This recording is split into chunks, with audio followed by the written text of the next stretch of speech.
అందరికీ జై శ్రీరామ్ అండి. ఓం నమో భగవతే వాసుదేవాయ, శ్రీ విష్ణు రూపాయ నమ శివాయ, ఓం శ్రీ మాత్రే నమ. సత్యహరిచంద్ర కథని తెలుసుకుందాం. సత్యహరిచంద్ర అనే పేరు ఎందుకు వచ్చింది? ఆయన పేరు హరిశ్చంద్రుడు. మరి ఆయనకి సత్యం అనేది ఆ కలిపారు ఆయన పేరు ముందు. మరి అంత సత్యనిష్టతో ఆయన ఎలా ఉన్నాడు, ఆయన ఎవరు, అలాగే ఎక్కడ పరిపాలన చేశాడు, ఆయనకున్నటువంటి ఆ కథ, ఆ సారాంశం ఏంటి అనేది ఇందులో తెలుసుకుందాం. ఈ కథ ద్వారా మనకు వచ్చేటువంటి నీతి ఏంటి, మనము ఈ రోజు వరకు ఆయనని ఎందుకు ఇంతగా గుర్తు పెట్టుకున్నాము, ప్రతి దానిలో ఆయన పేరు అనేది ఖచ్చితంగా ఉపయోగిస్తారనమాట. మరి అటువంటి వ్యక్తిని మనము ఎందుకు ఇంతవరకు గుర్తు పెట్టుకున్నాము, కారణం ఏంటి, ఆయన అంత గొప్పగా ఏం పరిపాలన చేశాడు ఏంటనేది మనకు తెలుసుకుందాం. సత్యహరిశ్చంద్రుడు త్రిశంకుడి యొక్క కుమారుడు. సూర్యవంశ రాజులలో ఈయన ఒకడనమాట. ఈ తర్వాత కాలంలోకి మనకి ఈ వరుస క్రమంలోకి వెళితే మనకు శ్రీరామచంద్రుడు కూడా ఈ వంశంలో మనకి కనిపిస్తారు. సరే, సత్యహరిశ్చంద్రుడు త్రిశంకుడి యొక్క కుమారుడు అని చెప్పుకున్నాం. త్రిశంకుడు గురించి మనం విన్నాం, ముందుగానే తెలుసుకున్నాం. ఏమని, అతను త్రిశంకు స్వర్గంలో ఉండిపోయాడు. మరి కింద రాజ్య పరిపాలన చేయాలి. అయోధ్య పాలకుడు ఇతను. అయోధ్య పాలకుడు రాజ్య పరిపాలన చేయాలి. రాజ్య పరిపాలన చేయాలి కాబట్టి తండ్రి అక్కడ ఆగిపోయారు కాబట్టి త్రిశంకు స్వర్గంలో ఈయన రాజ్యానికి రావడం జరిగింది. రాజ్యానికి వచ్చి చక్కగా పరిపాలన చేస్తూ ఉన్నాడు. అందరికీ తలలో నాలికలాగా అయిపోయాడు. అంటే ప్రతి ఒక్కరు కూడా హరిశ్చంద్ర మహారాజు చాలా మంచివాడు, చాలా మంచిగా పరిపాలన చేస్తున్నాడు, ఇంత గొప్ప పరిపాలన ఇంకెవరు చేయలేదు అంత అనుకునే విధంగా ఆయన పరిపాలన చేస్తున్నాడు. అంటే అక్కడ అర్థం ఏంటంటే, అంత గొప్పగా పరిపాలన చేస్తున్నాడు అంటే ప్రజలకి ఏ ఆర్థిక ఇబ్బందులు రానియకుండా, ప్రజలు సామాజిక పరంగా ఏ ఇబ్బందులు పడకుండా, అలాగే అక్కడ మతపరంగా ఎవరు ఏ ఇబ్బంది ఏర్పాటు జరగకుండా, మతపరమైనటువంటి ఇబ్బందులు లేకుండా అందరూ ఆనందంగా సుభిక్షణంగా వాళ్ళ యొక్క పనులు వాళ్ళు చేసుకుంటూ, వాళ్ళ యొక్క వ్యవసాయ కార్యక్రమాలు వాళ్ళు చేసుకుంటూ, వాళ్ళ వృత్తి ధర్మాన్ని వాళ్ళు చేసుకుంటూ ఆనందంగా జీవిస్తున్నారు. అక్కడ ఏంటంటే మంచి పరిపాలన అందిస్తున్నాడంటే ప్రజల మీద పన్ను తక్కువగా ఉంటది, ప్రజలకి ఇచ్చే సౌకర్యాలు ఎక్కువగా ఉంటాయి. అలా ఉన్నప్పుడు మనం మంచి పరిపాలన జరుగుతుంది అని చెప్పుకుంటాం. అలాగే రాష్ట్ర ఖజానాలో కూడా, ఆ దేశ ఖజానాలో కూడా సంపద ఎక్కువగా ఉంటుందన్నమాట. అలా ఉన్నప్పుడు పరిపాలన కూడా చేయడానికి ఉంటుంది. ఎందుకని ఖజానా ఫుల్లుగా ఉంటే ప్రజలకి ఎటువంటి పథకాలు కానీ ఎటువంటి అవైనా మనం వాళ్ళు అప్పటికప్పుడు వాళ్ళు అడిగినవన్నీ ఆ సమయానికి వాళ్ళు అడగకపోయినా ఏది అవసరమవుతుందో అది రాజు చేయడానికి వీలవుతుంది. మరి ఇటువంటి పరిపాలన ఆయన చేస్తూ ఉన్నాడు అంత గొప్పగా. అయితే ఇందులో మనకి మళ్ళీ వశిష్ఠ మహర్షి, విశ్వామిత్ర మహర్షి ఇద్దరు వస్తారనమాట. ఒకానొక రోజున దేవతలందరూ మాట్లాడుకుంటా ఉన్నారు. ఎందుకంటే ఇంత ముందే మనకు హరిశ్చంద్రుడు రాజసూయాగం చేసి చక్కగా రాజ్యాన్ని పరిపాలన చేస్తా ఉన్నాడు. మనము మహాభారతంలో రాజసూయ యాగం మనం చెప్పుకున్న అశ్వమేధ యాగము, రాజసూయ యాగం అనేవి మనం వింటా ఉన్నాం అనమాట. అయితే ఈయన రాజసూయ యాగము, ఈ యాగాలు చేసినప్పుడు ఆ యాగాలు చేసి ఆయన అనేక మందికి దాన ధర్మాలు చాలా చక్కగా దాన ధర్మాలు చేశాడు. ఒకనొక రోజున ఏమైందంటే దేవతలందరూ కూడి కలిసి మాట్లాడుకుంటా ఉన్నారు దేవతలందరూ. అందులో వశిష్ఠ మహర్షి సప్త ఋషులలో ఒకడు కాబట్టి దేవతలందరూ మాట్లాడుకుంటున్నప్పుడు వశిష్ఠ మహర్షి కూడా అక్కడ ఉన్నారు. ఉండి మాట్లాడుతున్నప్పుడు మన భూమండలంలో గొప్ప రాజులు ఎవరున్నారు, ఎవరు ఆ గొప్పవాడు వాళ్ళందరిలో అని చెప్పి వాళ్ళు ఆ చర్చించుకుంటా ఉన్నారు. వాళ్ళందరూ ఆ విధంగా చర్చించుకుంటున్నప్పుడు ఏమైందంటే, ఎవరు గొప్ప ఎవరు గొప్ప అని చెప్తున్నప్పుడు వశిష్ఠ మహర్షి అంటాడు, సత్యహరిశ్చంద్రుడు చాలా మంచి పరిపాలన చేస్తున్నాడు, ఆయన కంటే మించిన వాడు లేడు, దాన ధర్మాల్లో కానీ ఇంకెక్కడ వేటిలోనైనా ఆయన కంటే మించిన వాడు లేడు, అతను గొప్పవాడు అని చెప్పేసి అంటాడనమాట. అని వచ్చేస్తాడు. అప్పుడు విశ్వామిత్రుడు, ఏమి నువ్వేదో మాట్లాడుతా ఉన్నావు వాళ్ళతోటి, ఏంటి ఆ ప్రత్యేకత, నువ్వేమో దేవతలతో ఎప్పుడు చూసినా దేవతలతో అనుకూలంగా ఉంటావు, నేనేమో ఎప్పుడు చూసినా దూరంగా ఉంటాను, నువ్వు ఎప్పుడు వాళ్ళని నిన్ను బాగా చూసుకుంటారు వాళ్ళు అని చెప్పి ఈయనకి విశ్వామిత్రుడికి వశిష్ఠ మహర్షి అంటే కొంత ద్వేషం ఉంది కాబట్టి ఆ మాట అంటాడు. అంటే అప్పుడేమంటాడంటే, లేదు, నువ్వు చాలా గొప్పవాడివి, చాలా గొప్ప మహర్షివి, నువ్వు ఒక రాజు అయ్యి ఉండి కూడా రాజ్యాన్ని వదిలేసుకొని ఈ తపస్సు చేసి బ్రహ్మర్షి బిరుదును పొందావు, నీకంటే గొప్ప వాళ్ళు ఎవరు లేరు, నువ్వే గొప్పవాడివి. కానీ వాళ్ళు అక్కడ ఏమంటున్నారంటే, చర్చ జరుగుతుంది, భూమండలంలో ఉన్న గొప్ప రాజులు ఎవరు ఏంటని చర్చ జరుగుతుంది, ఆ చర్చలో భాగంగా నేను సత్యహరిశ్చంద్రుడు గొప్పవాడని చెప్పాను అని చెప్పేసి చెప్తాడనమాట. అవునా, సత్యహరిశ్చంద్రుడు ఏం ఏం గొప్పవాడు, నువ్వెందుకు అట్లా అన్నావు, హరిశ్చంద్రుడు గొప్పవాడని నీకు తెలియదా, హరిశ్చంద్రుడు ఆడిన మాట తప్పలేదా, అది నీకు తెలియదా అంటాడనమాట. సరే ఏంటో చెప్పు అని అంటాడు. అంటే నీకు తెలిసిందే కదా, మళ్ళీ నేను ప్రత్యేకంగా చెప్పేది ఏంటి అని అప్పుడు చెప్తాడనమాట. విశ్వామిత్రుడు చెప్తున్నాడు ఇప్పుడు వశిష్ఠ మహర్షితో. ఏమని చెప్తున్నాడు, హరిశ్చంద్రుడు అన్న మాట మీద నిలబడలేదు అని చెప్తున్నాడు. ఏమని అన్నాడు అంటే, హరిశ్చంద్రుడికి వివాహం అయిన తర్వాత ఆయనకి సంతానం కలగలేదు. సంతానం కలగకపోతే సంతానం కోసం ఆయన వరుణదేవుడిని ప్రార్థించాడు. సంతానం కోసం వరుణ దేవుణ్ణి ప్రార్థిస్తే వరుణ దేవుడి యొక్క ఆ ఉమ్, ఏమంటామంటే వరుణ దేవుని యొక్క ఆశీస్సులతో ఆ వరుణ దేవుని యొక్క ఆశీస్సులతో సత్యహరిశ్చంద్రుడు చంద్రమతికి ఇద్దరికి లోహితాస్యుడు పుట్టాడు. వరుణ దేవుని ఆశీస్సులతో. అయితే వరుణ దేవుణ్ణి కోరుకున్నాను నాకు సంతానం ఇవ్వమని చెప్పి వరుణ దేవుడిని అడిగినప్పుడు వరుణ దేవుడికి ఏం చెప్తాడంటే నీకు సంతానం ఇస్తాను, నీకు సంతానం కలిగిన తర్వాత నువ్వు నాకు బలి ఇవ్వాలి అని చెప్తాడనమాట. అలా బలి ఇవ్వాలి అని చెప్తే ఈయనకు సంతానం కలిగింది. చాలా రోజులకు కలిగిన సంతానం కదా. హరిశ్చంద్ర మహారాజు చాలా సంతోషంగా ఉన్నాడు. భార్యతోటి ఆ బాబును పట్టుకొని చాలా ఆనందంగా రోజులు గడుపుతా ఉన్నారు. వరుణ దేవుడికి చింది ఉంది కదా, అందుకని వరుణ దేవుడు ఏం చేశాడంటే ఒకటికి రెండు సార్లు ఏదో ఒక పని మీద పెట్టుకొని వస్తా ఉన్నాడు అనమాట.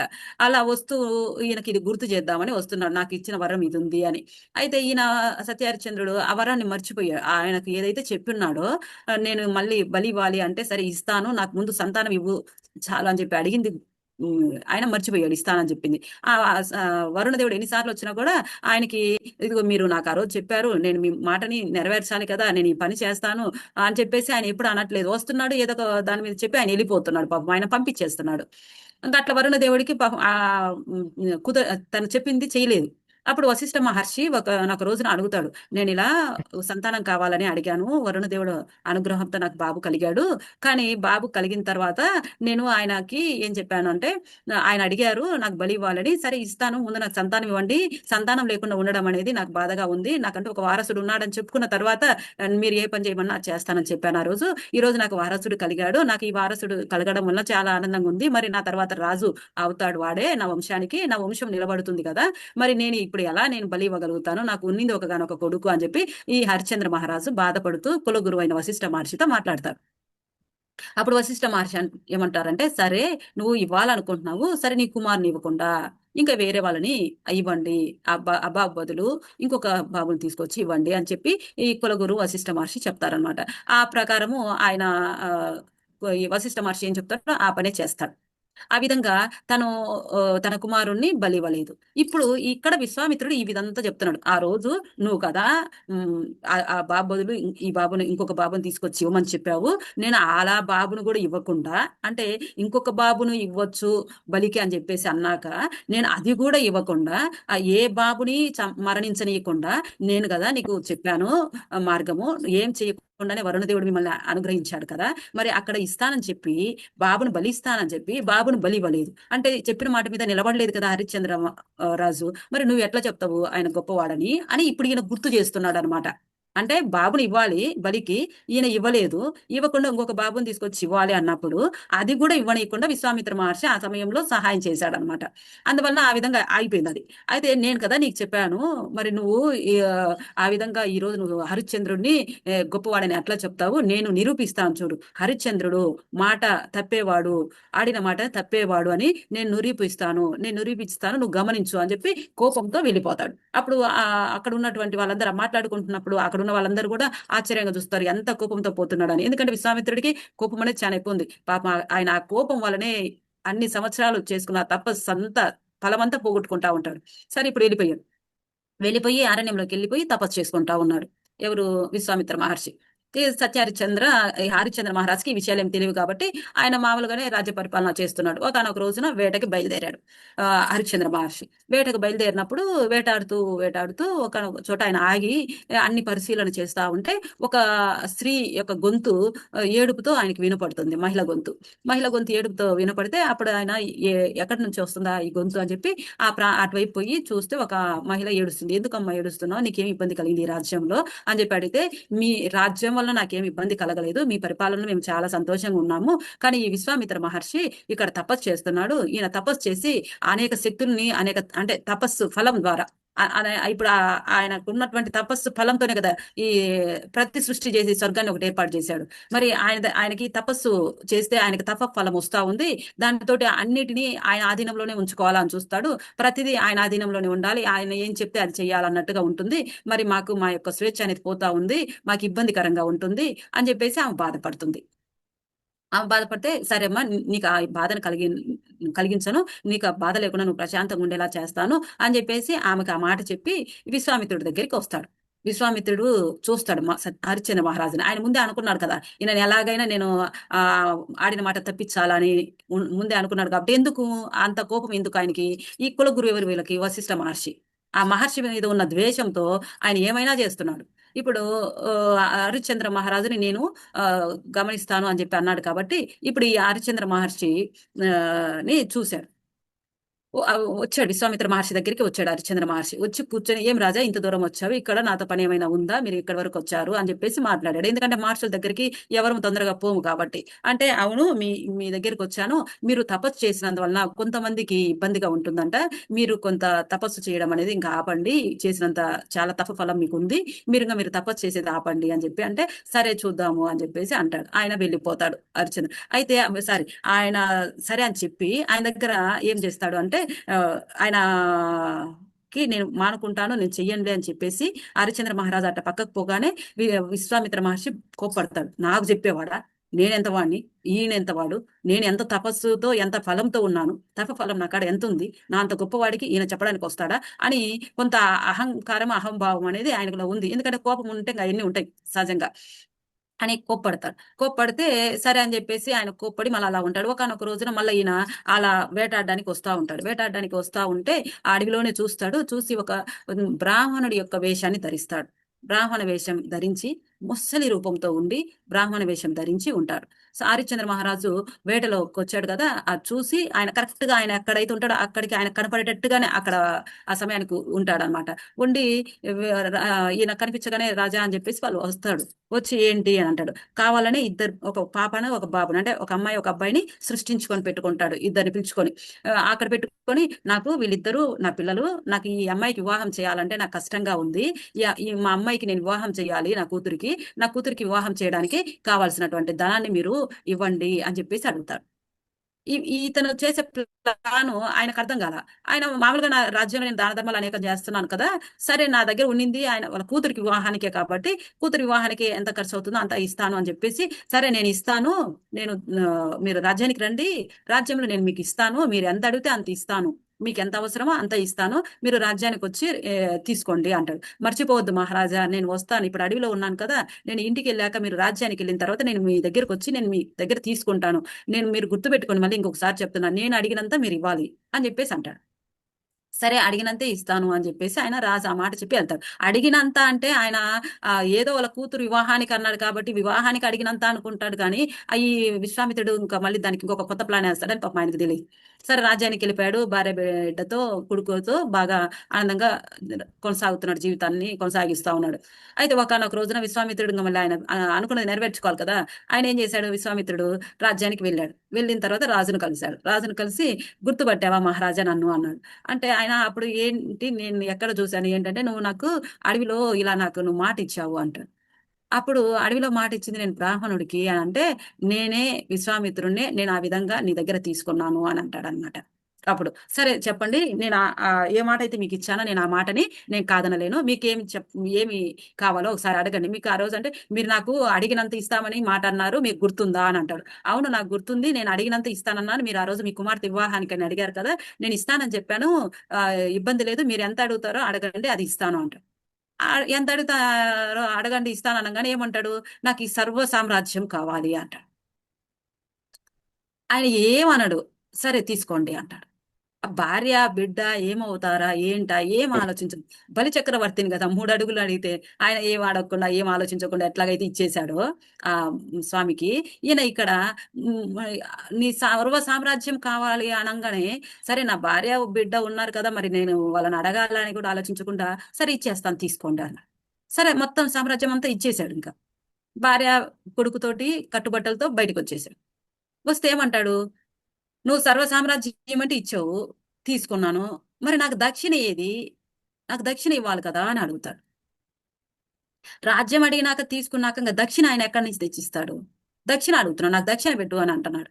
అంటే మనం మామూలుగా ఏదన్నా ఇచ్చిన తర్వాత చివర కొసరయ్యమ్మ కొసరయ్యమ్మ అని అడుగుతాం కదా, తీసుకున్నాక ఎక్కడైనా షాపుల్లో, ఆ విధంగా ఈయన తీసుకున్నాడు. తర్వాత ఇప్పుడు ఏం అడుగుతున్నాడు, దక్షిణ ఇవ్వని అడుగుతున్నాడు. ఆ దక్షిణ వేయడానికి ఈయన దగ్గర, దక్షిణ వేయడానికి ఇంకెక్కడి నుంచి వస్తాయి, మొత్తం సర్వ సామ్రాజ్యం ఇచ్చేసిన తర్వాత ఇంకా ఆయన దక్షిణ ఇవ్వడానికి ఆయన భార్య, ఆయన కుమారుడు తప్ప ఇంకేం లేరు. సరే ఇస్తాను, నాకు కొంత సమయం ఇవ్వండి, మీ దక్షిణ కూడా చెల్లిస్తాను, నేను చెప్పిన మాట పోగొట్టను, మీరు అడిగినంత ఇస్తానన్నాను, మీరు అడిగిన దాంట్లో దక్షిణ కూడా అడిగారు కాబట్టి ఇస్తాను ఖచ్చితంగా అని చెప్పేసి ఆయన అంటాడు. అలా ఇస్తానని చెప్పిన తర్వాత, సరే నేను మీకు కొంత సమయం ఇస్తున్నాను, నా యొక్క శిష్యుని మీ దగ్గర పెడుతున్నాను, మీరు నాకు అది దక్షిణ ఇచ్చి పంపించేయండి, నేను ఇంకా దాంతో ఆగిపోతాను అంటాడు. సరే ఆయన వెళ్ళిపోయాడు. పాపం ఈయన అయోధ్యలో ఉండలేక, మహారాజు కదా, కాశీకి వస్తారు. కాశీ నగరానికి వచ్చేసారు. కాశీ నగరానికి వచ్చి అక్కడ వాళ్ళు మామూలుగా అంటే అందరూ బాధపడతా ఉంటారు. మహారాజు చూడు ఎలా అయిపోయాడు, ఆయన పని చేసుకోవడం ఏంది, ఆమె పని చేసుకోవడం ఏంది అని బాధపడతా ఉంటారు. అయితే వాళ్ళ ముగ్గురు ఆ విధంగా కాశీలో ఆ పని చేసుకుంటూ బ్రతుకుతూ ఉంటే అక్కడికి శిష్యుని పంపించాడు కదా దక్షిణ కోసము. సమయం గడిచిపోయింది, ఇవ్వలేకపోతున్నాడు. మళ్ళీ ఒకటే ఒత్తిడి చేసి ఆయన వచ్చాడు. నాకు నువ్వు దక్షిణ ఇస్తా అన్నావు, ఇవ్వట్లేదు ఏంటి, ఎన్ని రోజులు ఆపుతావు నన్ను ఇలా అని. అంటే నా దగ్గర ఏమీ లేవు, ఆ, నువ్వు అడుగుతున్నావు, నీకు అయితే ఆడిన మాట తప్పినట్లేనా, అట్లయితే ఒప్పుకో, ఆ మాట తప్పినట్టు అని చెప్పి అంటాడు. నేను మాట తప్పని, నేను ఇస్తానని చెప్పాను, సరే నా దగ్గర ఏమీ లేక నేను ఆగాను, సరే నీకు ఇస్తాను ఆగండి అంటే, అప్పుడు పాపము ఆడిన మాట తప్పినట్లేనా, ఇంకా నువ్వు తప్పుడోడివేనా అని మాట్లాడుతున్నప్పుడు చంద్రమతికి బాధ కలుగుతుంది భార్యకి. అయ్యో ఈయనకి ఇదంతా ఇబ్బంది అవుతుంది అని అప్పుడు ఆమె అడుగుతుంది రాజుతో, మీరు నన్ను బాబుని అమ్మేసి ఎవరికైనా ఆ డబ్బుతో ఆ దక్షిణ ఆయనకి ఇచ్చేసి ఆయన రుణం తీర్చేసేసుకోయా అని చెప్పి అడుగుతుంది. అడిగితే ఇంకా ఆయనకి వేరే అవకాశం లేదు మరి, నన్ను ఎవరో ఒకరికి పని మనిషిగా అమ్మేసుకోమని అడుగుతుంది. అప్పుడు ఆయన కాశీనగరంలో వేలం పెడతాడనమాట. వేలం పెడితే ఆ కాశీనగరంలో వేలానికి వస్తారు వాళ్ళు. వచ్చి సార్ ఈ ఫొటోస్ ఒకసారి పెడుతున్నాను.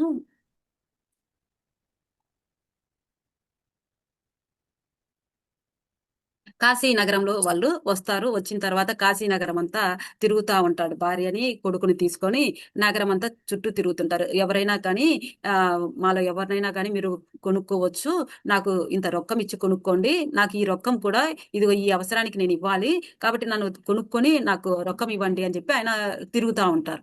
మామూలుగా అయితే రాజు కదా, ఆ సహాయం చేయడానికి ఎవరైనా ముందుకు వస్తారు, ఎందుకంటే మంచి పరిపాలన చేసినటువంటి వ్యక్తి మరి, ఆయన సహాయం చేయడానికి ఎవరైనా ముందుకు వస్తారు. ఇది ఉంచండి సార్. ఇది విశ్వామిత్రుడు ఆ అడిగినప్పుడు సర్వ సామ్రాజ్యం ఇచ్చేసి ఆ కట్టుబట్టలతో బయటికి వచ్చినటువంటి ఇదనమాట. ఇంకా భార్యని కుమారుని తీసుకొని బయటకు వచ్చేసాడు విశ్వామిత్రుడికి మొత్తం ఇచ్చేసి. తర్వాత ఇంకో పిక్ తీయండి సార్. అదే అదే సార్. ఇప్పుడు అక్కడ నగరం అంతా తిరిగాడు కదా, ఎవరైనా కొనుక్కోవచ్చు, హరిశ్చంద్ర మహారాజు మరి ఆయన కొనుక్కోవచ్చు. కానీ వాళ్ళ బాధ ఏంటంటే ఈ ఇంతటి మహారాజును కొనుక్కొని మనం ఇంట్లో పని చేయించడమా అనేది బాధ. అందువల్ల ఎవరు కొనుక్కోలేకపోతున్నారు ఆయన్ని.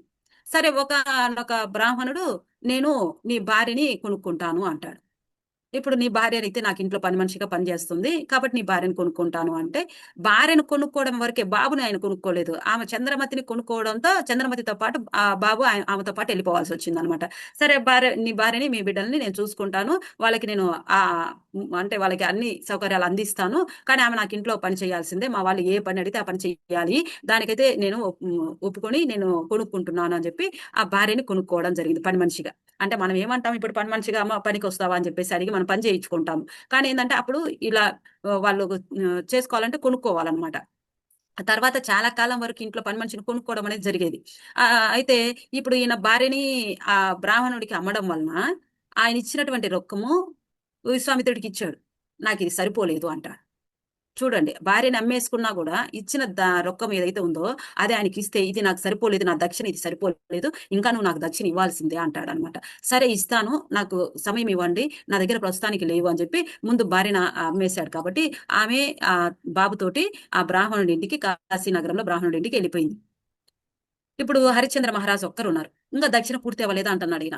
ఇంకా మళ్ళీ ఏమన్నా అంటే ఏమంటాడు, ఆడిన మాట తప్పినానని చెప్పు అంటాడు. ఆ మాట అనలేక పాపం మహారాజు, సరే నువ్వు ఈ విధంగా అంటే ఇక్కడ బ్లాక్ మెయిలింగ్ ఇది అనమాట, నువ్వు ఆడిన మాట తప్పినానని చెప్పు అనేసరికి మనసుకు బాధ కలుగుతుంది కదా, ఇంత రాజ్యం వదిలేసుకొని ఇప్పుడు మాట తప్పడం ఏంది అని, లేదు నేను ఇస్తానని చెప్పి ఆయన అందరిని మళ్ళీ కాశీనగరంలో ఆ బజార్లన్నీ తిరుగుతాడు. నన్ను కొనుక్కోండి, ఎవరైనా కొనుక్కొని నాకు రొక్కం ఇవ్వండి అని చెప్పి, నేను ఆయన అప్పు తీర్చుకోవాలని. ఎందుకంటే ప్రజలందరికీ తెలిసిపోయింది రాజ్యములో రాజు లేడు, విశ్వామిత్ర మహర్షే పాలకుడు అన్నప్పుడు ప్రజలకు తెలిసిపోతుంది కదా, పాలకుడు మారిపోయినాడు, మనకి పాలకుడు ఈయన కాదని ప్రజలకు ఆ విషయం అనేది తెలిసిపోతుంది.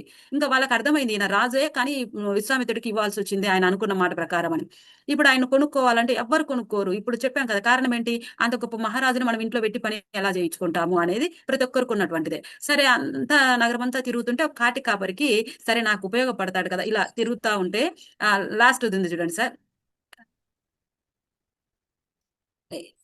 ఆ కాటి కాపరికి కనిపిస్తాడనమాట. కాటి కాపరి కనిపించి ఆయన ఏమంటాడంటే నేను కొనుక్కుంటాను అని చెప్పి కాటి కాపరుడు, ఇదిగో నేను నీకేం పని చెప్తున్నాను అంటే, నువ్వు శ్మశానానికి ఎవరైతే వస్తారో ఆ శ్మశానంలో దహనం చేసుకోవడానికి కొంత రుసుము చెల్లించాలి. ఆ రుసుము నువ్వు తీసుకొని ఆ కార్యక్రమాలన్నీ అక్కడ నువ్వు చెయ్యాలి. రుసుము తీసుకొని ఖచ్చితంగా నాకు ఇవ్వాలి. నువ్వుకి ఈ పని నేను అప్పచెపుతున్నాను అని చెప్పి అతను ఏం చేస్తాడంటే ఇతన్ని కొనుక్కుంటాడు. కొనుక్కొని ఆ ధనం ఇచ్చి విశ్వామిత్రుడికి ఇచ్చేస్తారు. ఆ హరిశ్చంద్ర మహారాజు విశ్వామిత్రుడికి ఇచ్చేసి, నీ అప్పు నేను తీర్చేశాను విశ్వామిత్ర గురువు, ఇంకా నేను మీకు ఏమీ అప్పుగా లేను, నీకు రాజ్యం ఇచ్చాను, నీ దక్షిణ కూడా పూర్తి చేశాను, ఇంకా మీరు నా జోలికి రావాల్సిన పని లేదు అని చెప్పి ఆయనకు పూర్తిగా ఆ ఆయనతో వదిలించుకున్నాడు అనమాట. ఏ మాట అయితే ఆయన వేటకి వెళ్ళినప్పుడు ఏ మాట అయితే చెప్పాడో, నువ్వు అడిగినంత ఇస్తానని చెప్పాడు కాబట్టి ఆ విధంగా రాజ్యాన్ని పోగొట్టుకున్నాడు, భార్యని కుమారుని దూరం చేసుకున్నాడు, తనను తనుగా కూడా అమ్మేసుకొని ఆ మొత్తము దక్షిణ రూపంలో ఇచ్చేశాడు. ఆ విధంగా రాజు తన అన్న మాట మీద నిలబడినాడు అనమాట. ఇప్పుడు కాటికాబరిగా ఆయన పనిచేస్తా ఉన్నాడు. ఇక్కడ చంద్రమతి, లోహితాస్యుడు ఈ బ్రాహ్మణుల ఇంట్లో ఉన్నారు. ఒకానొక రోజున ఈ బాలుడు ఆడుకుంటూ ఆడుకుంటూ ఆ సమయానికి అక్కడ పాము ఉండడం, పాము ఆ బాలుడిని కాటేయడం అనేది జరిగింది. అయితే ఇక్కడ కొన్నిటిల్లో అంటే ఈ కథ మనకి ఎక్కడ కనిపిస్తుంది, భాగవతంలో చెప్పారు, తర్వాత మహాభారతంలో ఉంది, ఆ తర్వాత మార్కండేయ పురాణంలో ఉంది. ఈ 3 చోట్ల మనకు కనిపిస్తుంది. మార్కండేయ పురాణంలో చాలా విపులంగా కనిపిస్తుంది అనమాట. మహాభారతంలో ఎందుకు వస్తుంది అంటే, మహాభారతంలో ధర్మరాజు అడుగుతాడు ఏమనంటే, ఎంత గొప్ప సామ్రాజ్యం ఉన్నాము, అశ్వమేధ యాగం చేసి రాజసూయ యాగం చేసి ఇంత గొప్పగా ఆనందంగా మేము జీవిస్తున్న వాళ్ళము, ఈ విధంగా రాజ్యాలను పోగొట్టుకొని అడవుల పాలైపోయి ఈ విధంగా భార్యని ఆ సోదరులని ఈ విధంగా అడవిలో పెట్టుకొని అందరిని ఈ విధంగా అడవులలో పెట్టుకొని ఈ విధంగా జీవించడం ఎంత బాధాకరమైంది మాకు, మా యొక్క జీవితం ఏంటి, మేము ఇంత జీవితాన్ని అనుభవిస్తున్నాము, ఇంత కష్టతరమైనటువంటి జీవితాన్ని అనుభవిస్తున్నాము, ఎవరైనా ఉంటారా ఇంత బాధాకరమైనటువంటి జీవితాన్ని ఎవరైనా జీవిస్తారా అని చెప్పి బాధపడుతూ ఉంటే, అప్పుడు ఈ ఈయన బాధకి అక్కడ ఉన్నటువంటి మహర్షులు నువ్వు అంత బాధపడద్దు, నువ్వు ఎలాగైతే రాజు వచ్చి అరణ్యవాసాలకి ఎలా అయితే వచ్చి చేస్తున్నావో, నీకంటే ముందు కాలంలోనే సత్యహరిశ్చంద్రుడు అని అతను ఈ విధంగా రాజ్యాన్ని పోగొట్టుకొని ఆయన ఈ విధంగా అడవుల పాలైపోయాడు, లాస్ట్ కి చివరికి కాటి కాపరిగా కూడా పనిచేశాడు. అలాగే నల దమయంతి రాజుల కథ కూడా చెప్తారనమాట. నలుడు కూడా రాజే, ఆయనని పట్టినటువంటి శని పుణ్యమాని, ఆయనను కూడా నీలాగే నువ్వు ఏ విధంగా అయితే దాయాదులతో నువ్వు ఏ విధంగా అయితే మోసగించబడ్డావో అదే విధంగా ఆ నలుడు కూడా వాళ్ళ యొక్క సోదరుడి ద్వారా ఆడ జూదంలో ఓడిపోయి అరణ్యవాసాలు అయిపోతారు. నువ్వన్న మేలు నీ భార్య నీ తమ్ములతో నువ్వు కలిసి ఉంటున్నావు, నలమహారాజు అయితే భార్యను దూరం చేసుకొని భార్యను అడవిలో వదిలేసుకొని ఒక్కడిగా పోయి ఇబ్బంది పడ్డాడు, ఆ భార్య అనేక రకాల ఇబ్బందులు పడింది. మరి హరిశ్చంద్ర మహారాజు భార్యని కుమారుని ఇంకొకరికి అమ్ముకొని ఆయన కటికాపరిగా ఉండి ఆయన అడవులలో జీవించాడు, నీలాగే మిగతా వాళ్ళు కూడా బాధలు పడ్డారయ్యా, ఈ బాధలు అనేవి సహజము, నువ్వు బాధపడద్దు, ఈ యొక్క కష్టాన్ని నువ్వు దాటుతావు, నువ్వు మళ్ళీ బాగుంటావు అని చెప్తాడనమాట. ఆ విధంగా మహాభారతంలో అక్కడ వస్తుంది, మార్కండేయ పురాణంలో ఈ లోహితాస్యుడు హరిశ్చంద్రుడు దగ్గర వస్తుంది. ఇప్పుడు మనకి భాగవతంలో సూర్యవంశం యొక్క రాజుల గురించి చెప్తూ చెప్తూ మనకు భాగవతంలో వస్తుంది అనమాట. ఈ విధంగా ఈ ఇంత కష్టాన్నైనా అతను కాటికాపరిగా వెళ్ళిపోయి ఆ కాటికాపరిగా ఆయన ఉంటూ ఉన్నాడు.